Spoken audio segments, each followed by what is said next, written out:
때 그 마태복음의 27장을 가지고 말씀을 드렸는데요. 참 이 십자가에 예수님이 못 박혀 돌아가시자마자 어떤 일이 일어났습니까? 두 가지 사건이 있습니다. 한 가지는 성전 휘장이 찢어진 사건이에요. 이것은 천국 문이 열리는 위대한 사건입니다. 하늘 문이 열리고 우리가 그 하나님의 보좌에 올라갈 수 있게 된 것이에요. 두 번째 사건은요, 너무너무 신비로운 사건이에요. 이 신비로운 사건은 대부분 우리가 이해를 못해요. 그리고 굉장히 이것이 난제이기 때문에 많은 분들이 이걸 잘못 이해하다 보니까 또 혼동과 혼란이 있습니다. 이 부분을 보고자 해요. 자, 지금 27장 보겠습니다. 50절부터 54절까지입니다. 같이 읽겠습니다. 마태복음 27장 50절에서 54절까지 같이 읽겠습니다. 예수께서 다시 크게 소리 지르시고 영원히 떠나시다. 이에 성소 휘장이 위로부터 아래까지 찢어져 둘이 되고 땅이 진동하며 바위가 터지고 무덤들이 열리며 자던 성도들의 몸이 많이 일어나되 예수의 부활 후에 저희가 무덤에서 나와서 거룩한 성에 들어가 많은 사람에게 보이니라. 백부장과 및 함께 예수를 지키던 자들이 그 기진과 그 되는 일들을 보고 심히 두려워하여 가로되 이는 진실로 하나님의 아들이었도다 하더라. 아멘. 지금 성소 휘장이 찢어지고 그리고 무덤이 열리는 건 모릅니다, 다들. 그것보다 지진을 통하여요. 성소 휘장은 지진을 통하여 찢어집니다. 그래서요, 지진을 통하여 성소 휘장이 찢어지는 사건을 보고 그리고 그 큰 지진을 보고 백부장이 이는 진실로 하나님의 아들이도다 말해요. 이것은 그 사건이고요. 이건 알려진 것들이죠. 근데요, 알려지지 않은 사건이 여기 기재가 되어 있는 거예요. 마태복음에만 나옵니다. 무슨 일입니까? 무덤들이 열리고예요. 이거 우리 한국 무덤 생각하시면 안 돼요. 한국 무덤은 흙 무덤이잖아요. 이거 열린 거 아니고 이스라엘 무덤은 어떤 무덤이에요? 돌 무덤이에요. 돌 무덤이고 그리고 한국은 화강암이라서 돌을 깎아서 만들 수가 없습니다. 이스라엘은 화강암이 아니고 석회암이에요. 그래서 돌을 깎기가 쉽습니다. 그래서 이 돌을 깎아가지고 이렇게 공간을 만들고 한 명이 사실 들어가는 게 아니고요. 왕실의 무덤도 만 왕들이 같이 묻혔어요. 공동 무덤이었단 말이에요. 그런데 예수님의 무덤은 공동의 무덤이 아니라 단독 무덤이에요. 그리고 부자가 자기가 혼자 묻히기 위해서 아리마대 요셉이라고 하죠. 아리마대 요셉이 큰 돈을 들여서 무덤을 깎아서 바위를 깎아가지고 그리고 이스라엘은 무덤 묻는 방식이 돌을 굴려서 닫아버려요. 그 이야기를 하고 있는 거예요. 그래서 이스라엘 문화를 우리가 이해해야 됩니다. 예수님의 무덤은 특별히 원래는 공동체의 무덤들인데 예수님의 무덤은 단독 무덤이에요. 특별한 것이죠. 그래서 이 지금 무덤들이 열리고 이게 지진이 났을 때요. 아무도 몰랐습니다. 이 지금 죽은 자, 자던 성도의 몸이 일어난 것은요. 비밀이었어요. 그래서요. 이분들이 밖으로 바로 뛰쳐나왔으면은 그리고 제자들을 만났으면 제자들이 두려워했을까요? 두려워하지 않았을까요? 두려워하지 않았겠죠. 왜? 부활의 사건이잖아요. 근데 예수님 이때까지 알리지 않으세요. 물론 처음 봤던 귀신인 줄 알고 놀랐겠지만 그 이야기가 아니고 그분들이 살아나는 걸 보았으면 예수님도 다시 부활하시겠구나 하고 그들이 믿고 기다리겠죠. 그렇다면 이 비밀의 사건은 왜 있을까요? 자, 무덤이 열렸을 때 자던 성도가 일어났어요. 이것이 무엇입니까? 육체가 부활한 것이에요. 이것은 지금 예수님이 십자가에 못 박혀 돌아가시기 전에 나사로를 살린 사건과는 전혀 다른 사건입니다. 나사로가 죽은 지 나흘이 됐어요. 다 썩었는데 예수님이 나사로야 일어나라 하실 때요, 나사로가 나오죠. 나사로야 나오너라 할 때 나사로가 나와요. 이 나사로가 나왔을 때 이 나사로의 새로 부활한 육체는 우리가 생각하는 그 거룩한 육체입니까? 우리 육체가 똑같습니까? 똑같은 육체예요. 이 두 가지 부활에 죽었던 시체가 다시 육체를 회복하는 두 가지 사건은요, 놀랍게도 예수님 돌아가시기 직전과 예수님 돌아가시기 한 직후에 생겨요. 그런데 두 가지 사건은 분명히 분별이 됩니다. 어떻게 해요? 나사로는 그냥 육체가 살아나요. 무덤에 자던 나사로의 육체가 살아나는 것은요, 어디에 연결되냐면 에스겔서에 연결됩니다. 놀랍게도 무덤들이 지금 다 썩어가지고 뭐가 되어 있습니까? 뼈들이 되어 있어요. 뼈에 무덤이 되어 있어요. 그때 생기를 불어넣을 때요, 살이 붙고 근육이 붙고 그 피부가 다시 회복해서 그들이 일어나죠. 이 사건을 하나님이 말씀하신 것이에요. 이것은 바로 이스라엘을 이야기하는 거예요. 이 사건은 이스라엘 사건과 이스라엘의 회복을 이야기합니다. 무엇이냐면 이스라엘이 무덤과 같은 자들이 되었다는 뜻이에요. 사실은 그것을 나사로를 통하여 무덤 속에 들어가 썩어 시체가 되었던 죽은 자였던 이스라엘을 하나님이 살리실 거란 뜻이에요. 사실 나사로의 부활의 사건은 이스라엘과 연결됩니다. 그런데요, 여기에 지금 예수님이 십자가에 못 박혀 돌아가셨을 때 자던 성도들이 일어난 사건은 그 사건과 관계가 없어요. 자던 성도가 일어난 이 육체는 어떤 육체일까요? 거룩한 육체입니다.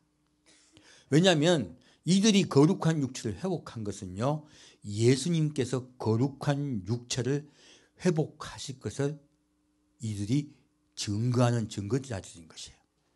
우리 모든 인류가 예수님 따라서 영만 천국 가는 것이 아니라 육체도 거룩한 육체가 되어 아버지의 나라 올라갈 거라고 미리 말씀하시는 거예요. 이 사건은 놀랍게도요, 휴거와 연결됩니다. 이때까지는 이 사건을 뭔지 모르니까 다들 이상한 사건이라고만 생각해요. 그리고 목사님들이 두려우니까 전하지를 않으세요. 왜? 이거 이해가 돼야지 이야기를 하죠. 그리고 이거 정확히 아셔야 됩니다. 예수님이 부활하신 후에 보여줍니다. 그리고 내가 예수님이 십자가 못 박혀 돌아가셨을 때 내 육체가 회복되었다라고 이들이 증거한 것이에요. 그래서 마태는 이것을 알고서 이것을 그대로 저술한 것이죠. 그래서 이 사건은 나중에 알게 된 것이에요.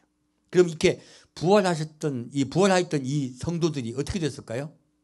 이분들이 증거했다는 걸 봐서는 예수님이 부활 승천하실 때, 이 땅에 40일 동안 계실 때 그들이 나타났다가 말았, 그 전까지요, 나타났다가 말았다가 하다가 이 거룩한 육체입니다. 우리가 알고 있는 육체가 아니에요.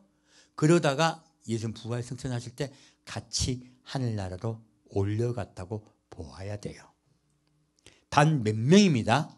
그래서 이 메시지는 지금요, 마지막 때를 향하고 있어요. 그래서 우리가 성경 말씀은 하나님은 반드시 말씀하세요. 내가 내 종에게 알리지 않고는 이를 시행한다. 시행치 않으신다. 시행치 않으신다 하세요. 그래서 예수님은요, 미리 우리에게 다시 오실 거라고 말씀하시면서 내가 다시 올 때에 무덤에서 잠자던 그들 육체가 살아나리라 말씀하세요. 그래서 데살로니가 전서 4장 말씀에 봤더니 무엇이 나옵니까? 하늘에서 예수님이 이 땅에 공중강림하실 때요, 밑에 자던 자들이에요. 먼저 자던 자들의 육체가 일어나서 올라가요. 올라가서 그들의 영혼과 합해 하나가 돼요. 지금 이 사건과 똑같은 사건입니다. 그들이 잠자는 자가 일어나서 예수님과 하나 되는 사건을 예수님 미리 말씀해 보여주신 것은요, 사도들에게 그것을 알게 하신 거예요. 그 당시에는 그것이 상식이었습니다. 그래서 지금 우리가 데살로니가 전서를 봤더니 데살로니가 전서의 교인들은 바울이 몇 주 가르쳤다고요? 3주만 교육한 분들이에요. 그런데 3주만 교육받은 분들이 우리 육체가요, 살아나서 예수님 이때 공중강림하실 때 거룩한 육체로 변화되어 올라갈 것을 이들이 이미 알고 있어요. 바울이 상기시킨 것이에요. 그렇다면 그 당시에 이거는 상식이에요. 이 복음은 상식이지 어려운 복음이 아니에요. 그런데 오늘날 교회가 그거를 모르다 보니까 지금 마태복음 27장에 나온 이 말씀도 전하지 않고 있고요, 데살로니가 전서의 4장의 말씀도 이해가 안 되니까 상징으로 자꾸 받아들여요. 성경 말씀은 상징이 아니고 실제입니다. 실제를 갖다가 자꾸 실제된 말씀들을 자꾸 상징으로 받아들이고 알레고리식으로 자꾸 분석해버리고요, 그리고 성경 말씀을 달리 받아들이는 거예요. 그래서 요한계시록을 상징이라고 하는 거예요. 그래서 많은 말씀들이 상징이 되어버렸어요. 그랬더니 어떤 일이 일어납니까? 교인들이요, 두려워하게 된 거예요. 아까 지금 십자가의 복음을 제가 오전에 말씀드렸습니다. 자, 예수님 십자가 못 박혀 돌아가신 이후에요, 성도들이 핍박받는 거 두려워했습니까? 안 두려워했습니까? 아무도 안 두려워했습니다. 그들은 기꺼이 순교했습니다. 처음에 지도자부터 시작해가지고 바울과 베드로 12제자 모두 순교했습니다. 그들은 어떤 죽음의 상황이 올 때도요, 절대 두려워하지 않았습니다. 그러므로 모든 초대교회 교인들은요, 기꺼이 자기 생명을 내어놓았어요. 왜요? 십자가 복음을 배웠거든요. 십자가에 못 박혀 돌아가신 예수 따라 우리도 죽자야. 그리고 예수 따라 죽으면 반드시 천국 간다 해요. 그러므로 그들이요, 파워가 있었습니다. 오늘 제가 많은 분들이 이야기해요. 한국이 처음에요, 기독교인이 1%밖에 안 됐습니다. 그런데 그 1%인 기독교인들이요, 한국을 바꿔요. 3.1 운동도요, 그 민족대표 33인 중에 3분의 2가 크리스찬입니다. 그리고 그 이후에 김구 선생도 크리스찬이고요, 그리고 우리가 알고 있는 수많은 독립투사들이 크리스찬들입니다. 그분들 소수입니다. 하지만 그 소수가요, 이 국가를 독립시키고 이 국가를 바른 길로 인도해요. 왜 그런 작은 숫자가 이 사회에 큰 영향력을 끼쳤을까요? 어떻게 세상에 빛과 소금의 역할을 다 할 수 있었을까요? 그것은 고난의 시대에 예수를 믿었기 때문에 그래요. 일제강점기에 고난의 시대에요, 예수를 믿는다는 것은 핍박을 받는 것을 당연히 여겼습니다. 그래서요, 일제강점기 마지막에요, 신사참배를 하라고 할 때 수많은 목사님들이 감옥에 갇혔습니다. 수많은 성도들이 파괴된 교회에 나갈 수가 없었어요. 왜? 우상을 섬기는데 어떻게 교회를 나갑니까? 그분들은 가정에서 울고 기도했습니다. 그리고 수많은 또 목사님이 아닐지라도 지도자들이 감옥에 들어갔어요. 끌려 들어갔어요. 두려워하지 않았습니다. 그래서 이 한국 교회는요, 주기철 목사님의 순교의 피에 바탕을 두고 있습니다. 그리고 수많은 목사님들이 순교하시고 다 목사님들을 갖다가 몰살시키기로 그들은 작정을 했어요. 그 날짜가 제가 알기로는 8월 16일로 알고 있습니다. 8월 16일 날 모두 사형시키기로 작정을 하고 있었는데 8월 15일 날 해방됐어요. 그래서 이 땅의 목사님, 그 순교의 각오를 한 목사님들이 돌아가시지 않고요, 그분들이 나와서 순수한 십자가 복음을 전한 것이에요. 그래서 초창기의 한국교회는요, 그랬기 때문에 진심으로 회개했고요, 그리고 힘이 있었습니다. 소수이지만 한국 건국이 시작될 때 이승만 대통령이 목사님을 불러서 기도로 시작합시다. 이 한국 땅을 하나님께 바칩시다. 그리고 한국 땅을 함께 바치는 그 기도로부터 한국이 시작됐습니다. 이것은요, 우리가 고난을 받을 때요, 그 고난 중에도 기꺼이 예수를 위하여 자기 십자가를 지고 가는 자들은요, 하나님이 함께 하시고 역사하시고요, 세상에 빛과 소금이 되게 하세요. 오늘날 한국이 기독교 천만이다 합니다. 우리 기독교가 지금 힘이 있습니까? 힘이 없습니까? 하나도 없습니다. 오히려 세상이 지탄이 되고 있어요. 왜 그럴까요? 십자가의 복음을 잃어버려서 그래요. 그래서 일부 때 십자가의 복음을 회복하자고 한 것이에요. 사실 그것이요, 이 무너진 한국교를 세울 수 있는 유일한 방법입니다. 그리고 이 십자가가 진짜 십자가가 된 이유는요, 기뻐하고 즐거워라 너희 상이 큼이라고 말씀하세요. 놀랍게도 우리 그 당시 초대교회 성도들은요, 반드시 천국 갈 걸 믿었고요, 예수님 다시 오심을 믿었습니다. 기꺼이 생명을 드린 것은요, 천국에 들어갈 수 있음과 그리고요, 주의 재림을 믿었기 때문이에요.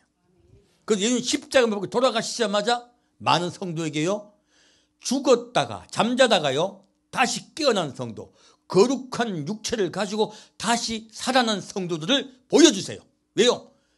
그리고 그 초대교회 성도 다 그걸 봅니다. 모두 다 그리스도의 증인이 된 것이에요.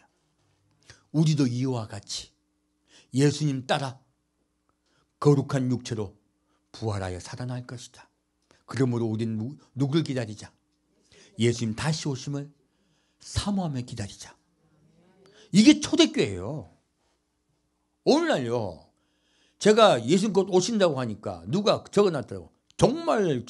종말론주의자 이단이네요 라고 적어놓으시더라고. 어느 교단이고 어느 신학대원을 나오셨습니까? 그러면 제가 인정해 드리죠. 제가 자세히 적어드렸어요, 댓글에 밑에다가. 그리고 무엇이 잘못됐는가에 대해서 같이 적었습니다. 근데 그 댓글이 안 보이고 딴 영상에 또 그런 질문을 두 분이 하셨더라고요. 그래서 제가 그분 글 못 달겠습니다. 이거는 일부러 방해한다는 생각이 들어서 그분은 글을 못 달겠습니다. 오늘날요, 주님 다시 오신다고 하면요, 자꾸 무슨 이다 그러더라? 잊어먹었네? 뭐라 합니까, 그거? 예?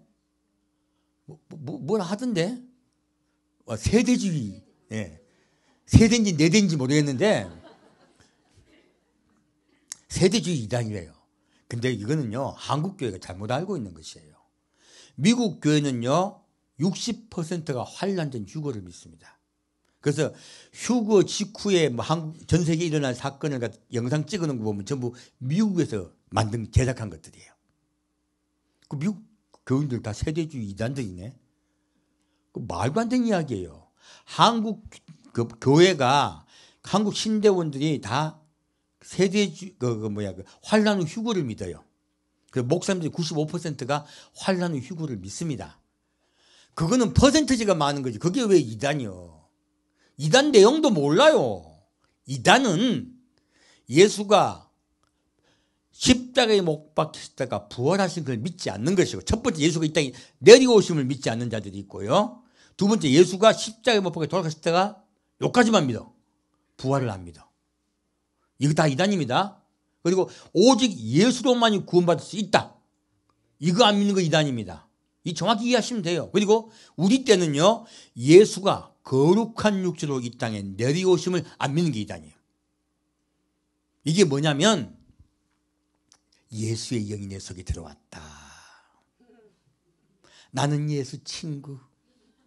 여러분은 나를 따르라. 그자 지금 감옥 가 있습니다. 그리고 성령이 내 속에 들어오셔서 나는 성령이라고 하면서 나를 따르라 하던 자도 지금 감옥에 갔다 돌아가셨습니다. 지금요, 예수의 영이 내 속에 들어와서 내가 재림 예수 인양 떠드는 자가 있죠. 신천지. 이런 것들이 이단이에요. 이단의 뜻이나 알고 이단이라고 하지. 자기하고 좀 다르면 이단이라고 비난하는 것은요, 정말로 그리스도인으로서 주의해야 돼요. 자기하고 조금 다르면 신천지입니까? 저도 옛날에 어떤 교회를 다니다가 그 교회를 나왔어요. 나중에 들으니까 제가 신천지래요. 요즘 교회 웃겨요. 제가 또 무슨 이단이래요. 아니 왜 교인들 관리하려고 그러는 거지. 교인 관리는 그렇게 하면 안 되죠. 진짜 복음으로 복음화 시켜야죠. 그리고 좀 나가시면 어떻습니까? 또 더 좋은 목사님 계시면 갈 수 있죠. 우리 모든 교회는 하나입니다. 뭐라고 분간합니까? 이거는 옛날에 초대교회는 그렇지 않았지 않습니까? 여기를 가도 환영하고 저기를 가도 환영하고 핍박을 받을 때는 하나가 됐었습니다. 잘 살게 되니까 교회가 분열이 돼가지고요. 얼마나 많이 싸웁니까? 서로 내가 옳다 그러고. 이것은요, 사실은 왜 싸움이 일어났냐? 십자가의 복음으로 하나가 되지 못해서 그래요. 저는 지금 이 마지막 때는요, 십자가가 아니면 어떤 교회도 회복되지 못할 거라고 믿습니다. 자, 볼까요? 계시록 7장입니다. 2부 때는 뭐 그냥 제가 편하게 하니까 성경 말씀 다 안 봐도 됩니다. 하다가 중단할 수 있습니다. 자, 보겠습니다. 계시록 7장 1절부터 4절까지 같이 읽겠습니다. 일 후에 내가 내 천사가 땅 내 모퉁이에 선 것을 보니 땅의 사방에 바람을 붙잡아 바람으로 하여금 땅에나 바다에나 각종 나무에 불지 못하게 하더라. 또 봄에 다른 천사가 살아계신 하나님의 인을 가지고 해돋는 데로부터 올라와서 땅과 바다를 해롭게 할 권세를 얻은 내 천사를 향하여 큰 소리로 외쳐 가로되 우리가 우리 하나님의 종들의 이마에 인치기까지 땅이나 바다나 나무나 해하지 말라 하더라. 내가 입맞은 자의 수를 들으니 이스라엘 자손의 각 지파 중에서 입맞은 자들이 14만 4천이니. 아멘. 여기서 지금 14만 4천씩 얘기를 하고 있어요. 14만 4천 이내에 이마에 인치기까지는 이 땅에 환란이 있다 없다? 없다라고 말하고 있어요. 그런데 이 환란이 어디로 옵니까? 한 나라에 임합니까? 전 세계에 임합니까? 전 세계에 임합니다. 땅에 내 모퉁이란 말하죠. 과거에는 이때 예수님 때는요, 이 땅을 네모라고 생각했어요. 그 땅의 내 모퉁이는 전 세계를 이야기합니다. 그리고 이때 바람은 환란을 이야기해요. 근데요, 인치기 전까지는 그들을 해하지 말라고 해요. 근데 어디서 천사가 올라옵니까? 인치는 천사가 해돋는 데부터 올라옵니다. 해돋는 데가 어딜까요? 이스라엘 동쪽이에요. 어디라고요? 이스라엘 동쪽이에요. 이건 정확히 말씀드릴게요. 이스라엘이 아니라 우리 이방을 이야기합니다. 전 세계 사방에서 인치는 거예요. 근데 해돋는 데라고 말씀하신 것은 그들이 이스라엘인이 될 것이기 때문에 말씀하신 거예요. 놀랍게도 예수님은 이스라엘의 지상 재림하실 때 어디로 오십니까? 해돋는 데로부터 내려오십니다. 예수님이. 그래서 예루살렘 동편 감난산으로 오세요. 지상 재림하십니다. 그래서 다시 올 때요, 어디로부터 온다? 항상 동쪽으로부터, 해돋는 데로부터 옵니다. 그래서요, 성전도요, 해돋는 데로부터 시작됩니다. 문이 어디 있다? 성전문도 동쪽에 있습니다. 항상 복음은요, 동쪽으로부터 시작돼요. 바로 해돋는 것을 이야기합니다. 예수님이 이 땅에 내려오실 것을 미리 예언하는 거예요. 구약의 성전이 무엇을 예언하고 있다고요? 예수님이 이 땅에 지상재림하시는 것을 미리 예언하고 있는 것입니다. 그게 성전의 이야기예요. 그래서 에스겔 성전은 동쪽에 문이 있다 없다? 없습니다. 동편문이 있긴 있으대요. 동편문은 이용하지 말라. 내가 그곳으로 왔음이라 하고 말씀하고 있습니다. 문은 있으되 우리가 이용 못합니다. 동쪽 문은 누가 이용하신다? 예수님이 이용하세요. 그래서요, 지금 이 천사가요, 동편으로부터 올라오는 거예요. 무엇입니까?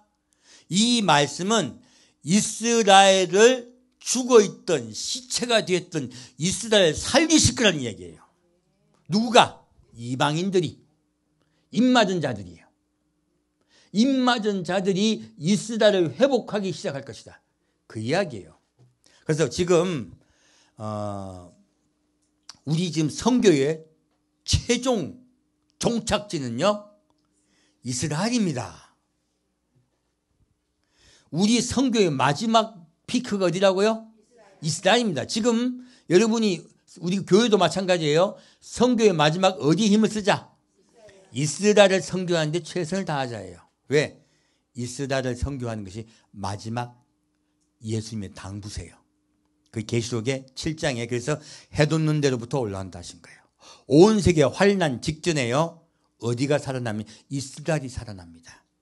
바로 무덤에 묻혔던 사흘 동안 썩었던 나사로가 살아났듯이 이스라엘 주님이 살리실 거라고 말씀하세요. 이제 이스라엘이 열리고요. 그리고 선교 사람들이 자꾸 이제 들어가서 진짜 복음이 전파돼요. 많은 유대인들이요, 이때까지 마음이 닫혀 있다가 요즘 자꾸 열려요. 마지막 때는 이 일이 일어날 거라고 말씀하고 계십니다. 자, 다시 5절 볼까요? 유다 지파 중에 입맞은 자가 1만 2천이요. 여기까지만. 자, 누구부터 시작해요? 유다 지파. 유다 지파가 누굴까요? 이스라엘입니다. 요즘 이스라엘이 합니까? 유대인이랍니까? 유대인이라요. 왜? 대부분이 유대인이에요. 지금 뭐 베냐민 지파도 있고, 그리고 므낫세 지파도 있고, 일부 다 있습니다. 에브라임 지파도 일부 있고요. 그리고 헷갈리냐? 무슨 지파도? 레위 지파도 일부 있어요. 근데 단 지파도 일부 있습니다. 근데 대부분의 유대인들은, 이스라엘인들은, 예, 어느 지파가 중심이에요? 유대 지파가 중심입니다. 그래서 먼저 살릴 자 유대를 먼저 적어놨어요.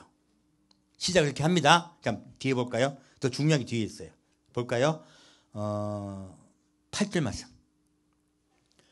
스불론 지파 중에 1만 2천이요, 요셉 지파 중에 1만 2천이요, 베냐민 지파 중에 입맞은 자가 1만 2천이라. 놀랍게도 요셉 지파가 나와요. 이 요셉 지파가요, 사실은 해돋는 데로부터 이스라엘을 구원할 장자예요. 요셉이 누구라고요? 장자예요. 여러분 성경을 자세히 하셔야 됩니다. 자, 12지파가 있어요. 12지파 중에 누가 장자입니까? 유다가 장자일까요? 아닙니다. 유다는 장자 아닙니다. 유다는 유다에게서 왕이 태어나리라 말씀하세요. 그 유다의 사자라 말하죠. 바로 다윗이 유다 지파죠. 그래서 유다의 지파에서 왕이 태어날 거다라고 해요. 유다 지파는 이스라엘 다스리는 지파예요. 그래서 유다를 대표로 합니다. 그러나 이 이스라엘의 지파의 장자는 요셉 지파예요. 그래서 장자는 2배의 몫을 받습니다. 그래서 요셉 지파에 아들 둘이가 있죠. 누구예요? 에브라임과 므낫세죠. 그 둘이 같이 두 몫을 받아요. 그래서 여기서 요셉을 마지막에 이야기한 것은요, 이 마지막 때 가장 큰 일을 할 자가 바로 요셉 지파이기 때문에 그래요. 그리고 요셉 지파가 구하여야 될 지파가 베냐민 지파예요. 놀랍게도 12지파 그냥 적어놓은 것 같았잖아요. 아니에요. 순서도 안 맞고요. 그리고 마지막 요셉이 나오잖아요. 다 그 뜻이에요. 마지막 때 하나님 쓰실 지파는 요셉 지파입니다. 이 요셉 지파가 구할 지파는 어느 지파라고요? 베냐민 지파예요. 그럼 베냐민 지파 알아야 되겠네. 베냐민 지파가 뭐 하는 지파인데 그렇게 하는 중심이 됐을까요? 창세기 35장입니다. 오늘은요, 마지막 때 왜 우리가 이스라엘 선교해야 되나, 왜 알리야에 돕고 그리고 이스라엘에 직접 들어가서 메시지를 전해야 되고 예수를 전해야 되냐, 그 이유를 말씀드리는 것이에요. 왜냐? 마지막 최후의 땅끝이 바로 이스라엘이에요. 땅까지 내 복음을 전하였죠. 땅끝에 복음이 전해지면 누가 오신다? 예수님 다시 오신다. 창세기 35장 1절부터 5절까지 같이 읽겠습니다. 하나님이 야곱에게 이르시되 일어나 베델로 올라가서 거기 거하며 내가 내 형 에서의 낯을 피하여 도망하던 때에 내게 나타났던 하나님께 거기서 단을 쌓으라 하신지라. 야곱이 이에 자기 집 사람과 자기와 함께한 모든 자에게 이르되 너희 중에 이방 신상을 버리고 자신을 정결케 하고 의복을 바꾸라. 우리가 일어나 베델로 올라가자. 나의 환난 날에 내게 응답하시며 나의 가는 길에서 나와 함께 하신 하나님께 내가 거기서 단을 쌓으려 하노라 하매 그들이 자기 손에 있는 모든 이방 신상과 자기 귀에 있는 고디를 야곱에게 주는지라. 야곱이 그것들을 세겜 근처에 상수리 나무 아래 묻고. 아멘. 무엇입니까? 5절까지 읽어야 되겠네요. 그들이 발행하였으나 하나님이 그 사면 고울들로 크게 두려워하게 하신 거로 야곱의 아들들을 추격하는 자가 없었더라. 아멘. 놀랍게도 하나님은 야곱에게 어디로 올라가라 하십니까? 베델로 올라가라. 야곱이 이때까지요, 하나님의 말씀들이 하나님과의 한 약속대로 이스라엘로 돌아오고 있었어요. 지금 이스라엘 백성이 자꾸 알리하고 있죠? 그 사건이야. 근데 완전히 알리를 안 하고 어디에 있으냐면 세겜 땅에 머무릅니다.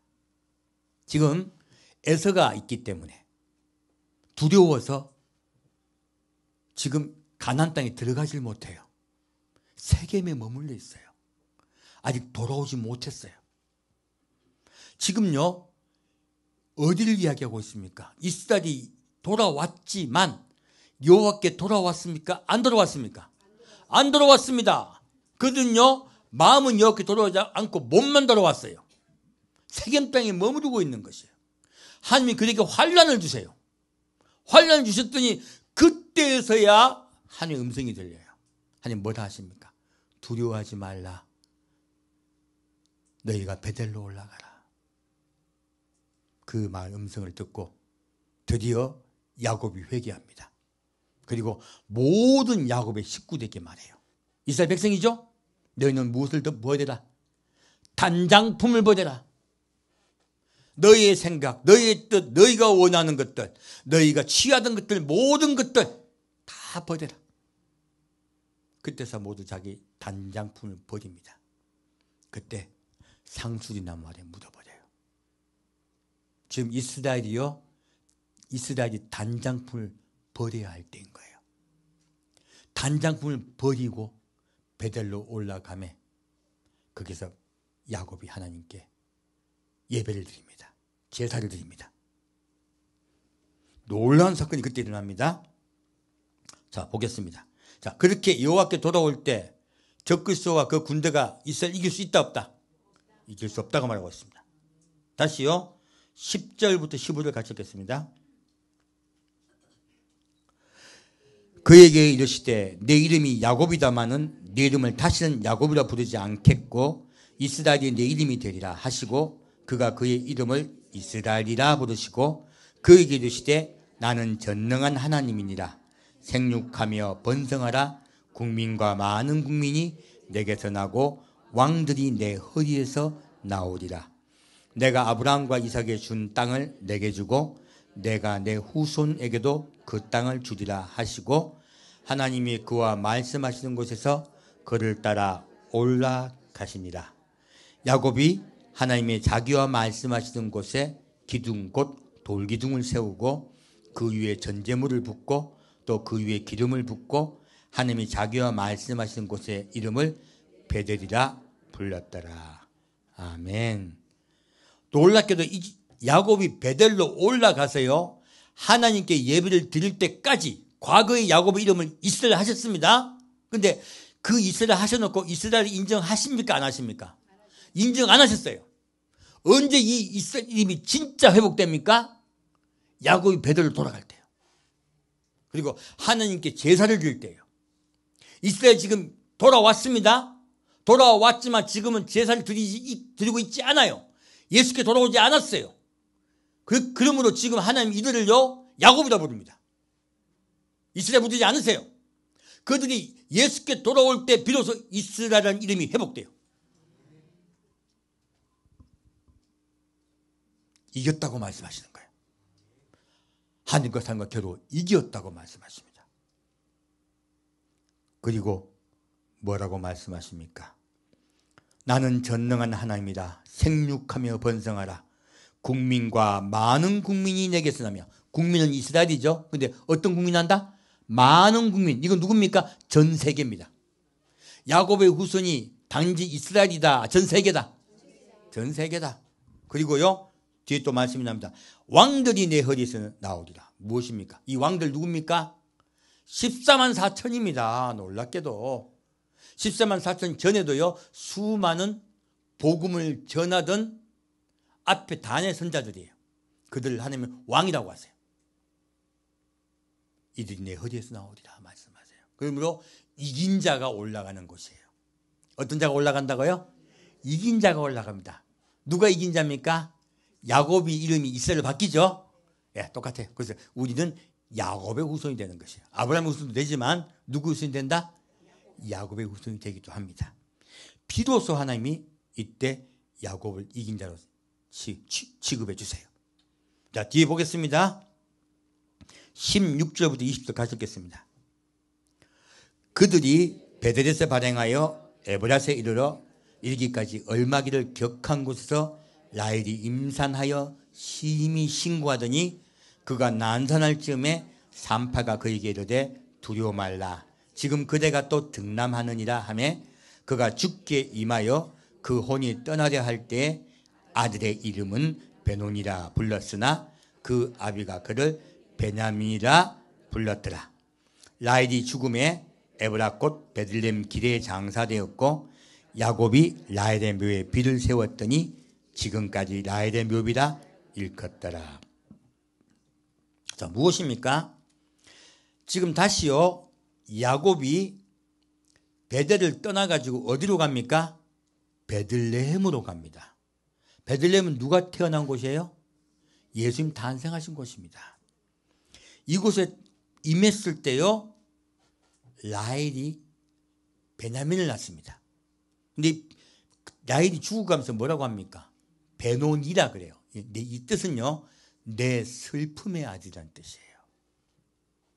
이것은요 이스라엘이 돌아왔을 때요. 이스라엘 돌아왔을 때. 지금 무슨 이야기냐면 야곱이 돌아올 때까지요. 지금 베델로 돌아왔죠. 다시 또 베냐민으로 가요. 왜 하나님은 야곱을 베들레헴으로 또 가게 하셨을까요? 왜냐하면 라헬이요 하나님께로 돌아오는 과정에 이스라엘은 환난을 당합니다. 그 환난을 당하고요 이스라엘은 멸망당하기 일보 직전까지 가요. 그래서요 그때 태어난 아들 이름이 베논이라 그런 거예요. 내 슬픔의 아들이라고요.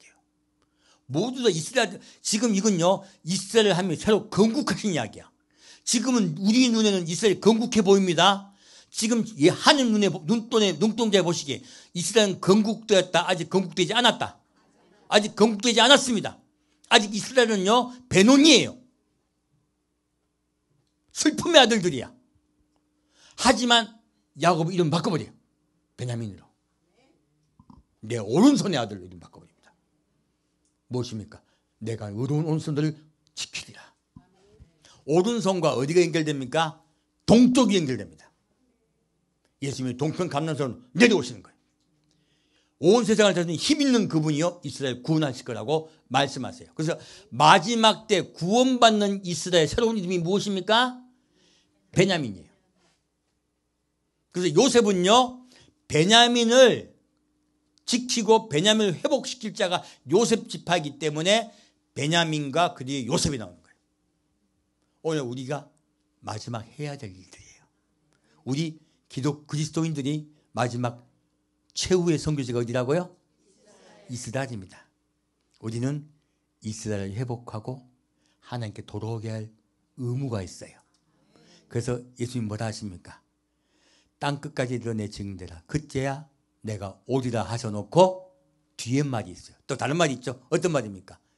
이스라엘 모든 고을에 복음이 전파되기 전에 내가 오리라 말씀하세요. 왜 그 말씀하셨을까요? 이것은 공중강림에 관한 것이에요. 지금은요, 이스라엘의 고울에 복음을 전파할 때예요.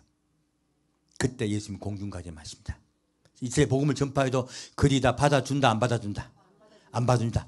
마지막은요, 이스라엘이 완전히 회복하니까 돌아왔을 때 지상재림 하세요. 땅끝까지 모든 복음이 전파될 때 오신다는 건 지상재림을 설명하고 있고요.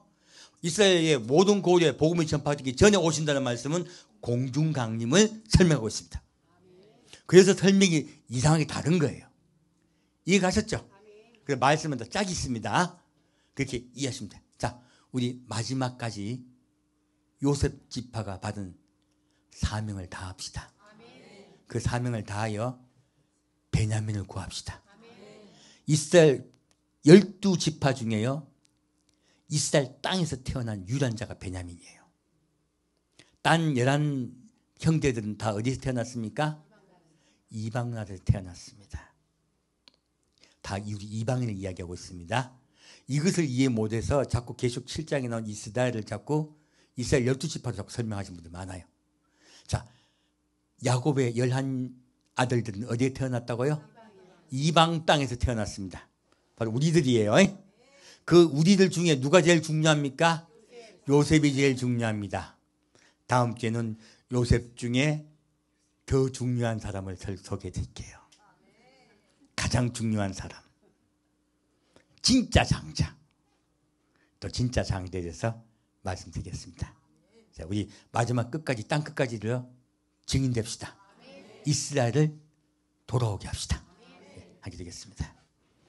사랑하는 주님, 오늘은 마지막 때 돌아올 이스라엘을 끝까지 그에게 복음을 전하신 말씀으로 우리가 성경을 배웠습니다. 주님, 그들이 무덤에서 일어나 살아나는 그날이 있을 때까지 먼저 우리가 무덤에서 일어나 예수와 함께 올라가서 그를 준비하겠습니다. 주님, 끝까지 복음을 전파하겠습니다. 우리를 인도하여 주옵소서. 산주 예수 그리스도 이름으로 기도합니다. 아멘.